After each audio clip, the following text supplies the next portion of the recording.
Hey there everyone, welcome to a special edition of It's Just Grapes, the wine show traditionally dedicated to sampling average run-of-the-mill wines you can get pretty much anywhere across the country in almost any store across the country, and providing some feedback from an untrained idiot, basically. The reason I say this is a special edition is today we're doing a how to buy red wine guide.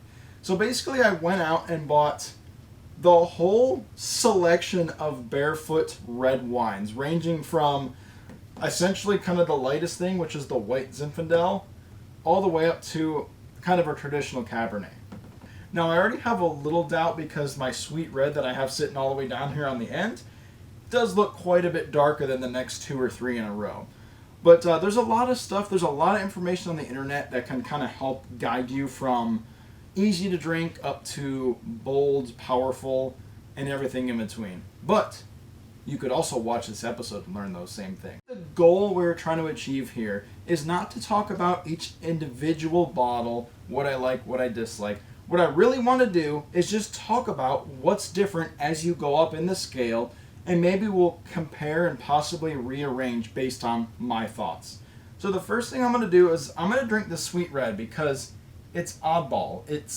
I have it cold, I have it chilled, but it's pretty dark. I mean, going down the scale here, you really have to go pretty far down to match that same color, that same hue that the sweet red has. By the way, I do not like sweet wines, so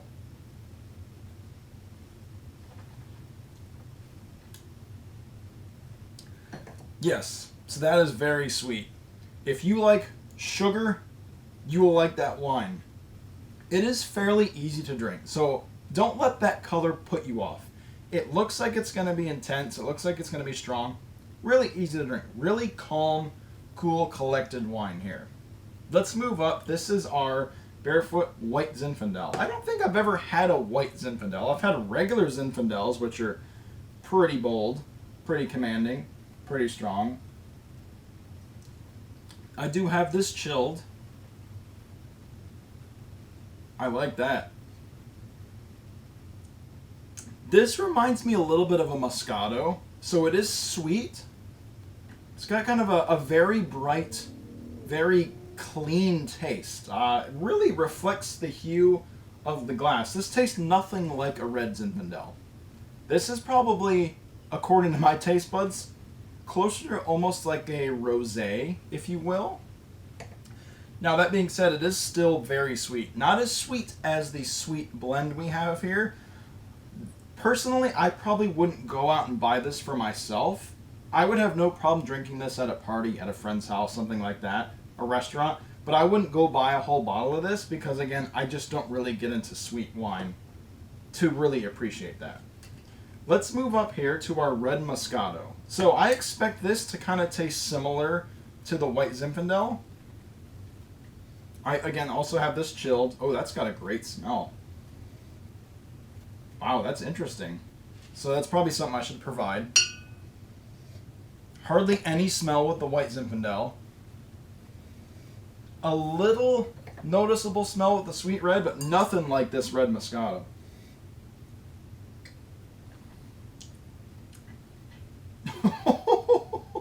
That might be sweeter than the sweet red. Wow. I could see the ladies really digging this. That almost tastes like a... That almost doesn't even taste like a grape wine. That almost tastes like a blueberry-based, cranberry-based wine. And in all honesty, for sweetness, I think I'm going to swap those right now. Because that is definitely more sweet. And honestly... sweet.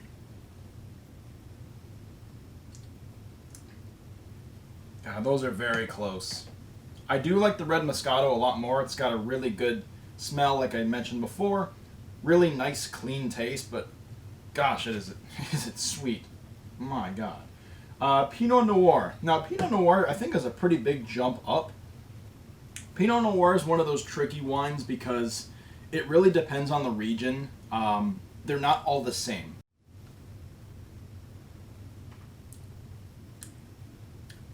What a total 180. To be honest, this is probably still fairly sweet, but after drinking these three, this is like super dry to me. Again, this is my style of wine though. Pinot Noir is kind of curious because I've had experiences of really good Pinot Noir and then really just bad Pinot Noir, depending on kind of obviously the vintage, where it's from, and specifically like the region and the winery. This is pretty good for it being a $6 bottle of wine. I should have prefaced the video.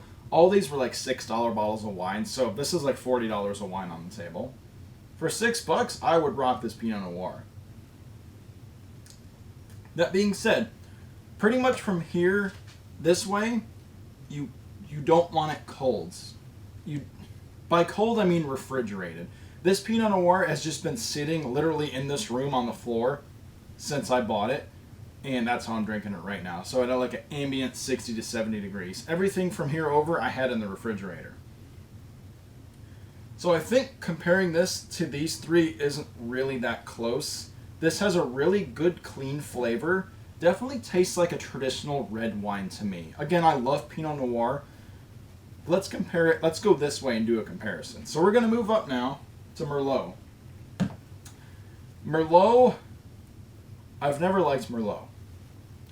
I already drank this a little bit. I actually had this right before the episode.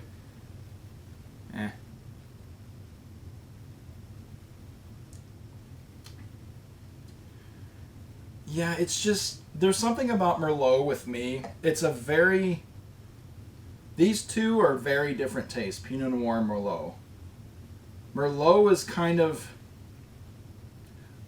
it's got a lot of flavor, and there's hardly any sweetness, there's hardly any acidity, but for me the taste just doesn't really complement those characteristics of it.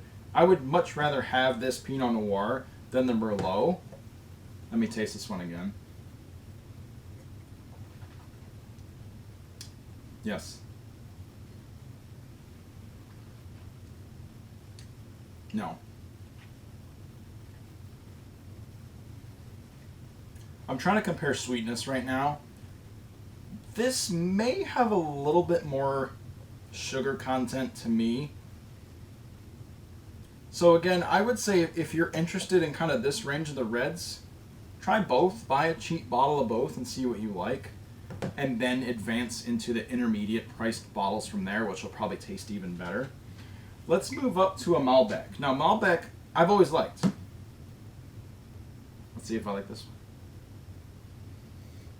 Another really good smelling wine, something I forgot again to do for you guys. Hardly any smell with the Merlot. Pinot Noir has more hints of a aroma than the Pinot Noir, so that might be something to think about depending on your drinking situation and where you are, how much you want to smell like alcohol. This does have a good smell.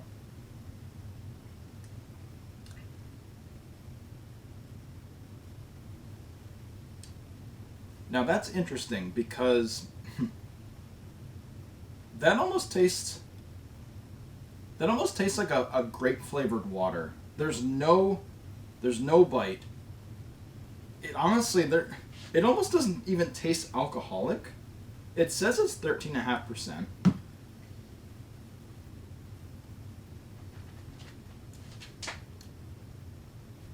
That's interesting. A lot of Malbecs I've had in the past have a really good bold flavor. This does not. This might just not be Barefoot's one of their specialties. I would probably choose the Pinot Noir over the Malbec, which I'm kind of shocked at because I've always chosen Malbec over Pinot Noirs. Not sweet at all. So if you're someone who likes a sweet drink, Malbec is not for you. I would say even these two wines, definitely sweeter than this. And then we're going to transition over to Old Faithful Cabernet, which, if you've watched my show in the past, you know I have mixed feelings about Cabernet. It's kind of almost like a box of chocolates. Some bottles are phenomenal, and other bottles I can't even finish. So, let's see how the $6 bottle of Barefoot compares to the other variants. Excellent smell. We're off to a good start.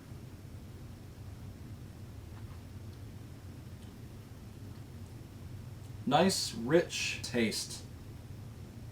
It's almost like this Cabernet is almost like this Malbec with the flavor and taste you want. It's not really any more dry or sweet.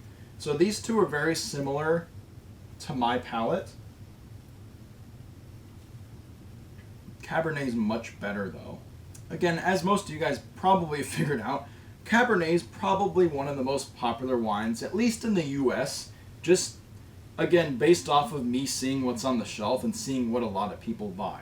So obviously the winemakers and the grocery stores / liquor stores, to an extent, they know what to buy. They know what people like.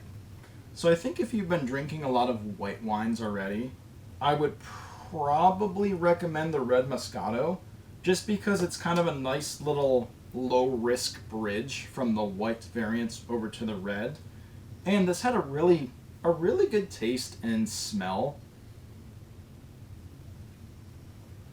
I think you'll appreciate even a cheap bottle of this. You could really enjoy this. If you're new to wine in general, I think it could go either ways. If you really like sweet drinks, again, maybe try to find a Red Moscato. Otherwise, this white Zinfandel would probably work well. Caution, red Zinfandel is very different than this white Zinfandel. Do not start with a red Zinfandel. I shouldn't even say red Zinfandel. Do not start with Zinfandel, because that's just red Zinfandel. You'll be put off from red wine. It's very, very different than this. On that note, if you don't traditionally drink sweeter alcohol, or really sweet drinks across the board, you gotta go with that Pinot Noir. Reason being is, I think this is a really good expression of what red wine can be. This particular bottle, but this particular wine, Pinot Noir, as a whole, is a really good sampling of what red wine could be for you. It's not overly sweet, it's not overly dry, it's not acidic, it's not so bold that it puts you off. It's also pretty easy to drink. So again, Pinot Noir, if you're really into, or if you really want to get into trying red wines, this might be your gateway red right here. And then finally, if there was one bottle here that I would say totally stay away from, if I had to pick one, as much as I hate the sweet reds, they weren't terrible, I think I would say the Merlot. And that may just be my personal hatred towards Merlot, or just how Merlot tastes to me, but I still have yet to find a bottle of Merlot that I like. Maybe it's because I'm buying $6 bottles of Merlot, but again, this does nothing for me. I will probably give this bottle to a friend or maybe a family member. It's going to go bad. I'm not going to drink this. I hate this. Everything else I would drink without a problem. Maybe the Malbec I might, we'll see. But the Merlot, it ain't happening for me. So if you're at the store looking to buy one of these bottles, or maybe try a couple, maybe just avoid the Merlot across the board just because the It's Just Grapes guy hates it. Or buy it and let me know. Maybe I'm totally off base. Maybe you'll love Merlot, but it's just not for me. And then a final takeaway as you guys leave today's episode, please, even if you try all 7 of these wines and hate every single one, please note this is not red wine across the board. This is a small sampling of very specific grape types from one brand, none of which are a vintage. So these are just mass-produced, cheap $6 bottles of wine. Please try different styles of grapes, different blends, different winemakers, different regions specifically.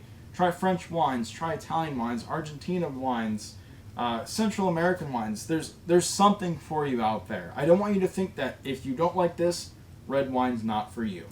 So if you did learn something today, please give me a thumbs up below. I know it seems silly, but for me that'll at least kind of give me the reassurance that I'm passing on some knowledge to you guys. Also, please subscribe. If I see like a big uptick in video views for this video in particular, or subscriptions, I'll know that I need to do like a how to buy white wine, how to buy sparkling wine, etc. And go from there. But I don't know to do that if you guys don't subscribe, leave comments, or thumbs up. So until next time, I'll let you guys go. Thanks for tuning in to It's Just Grapes, and we will see you in the next episode. Thanks again.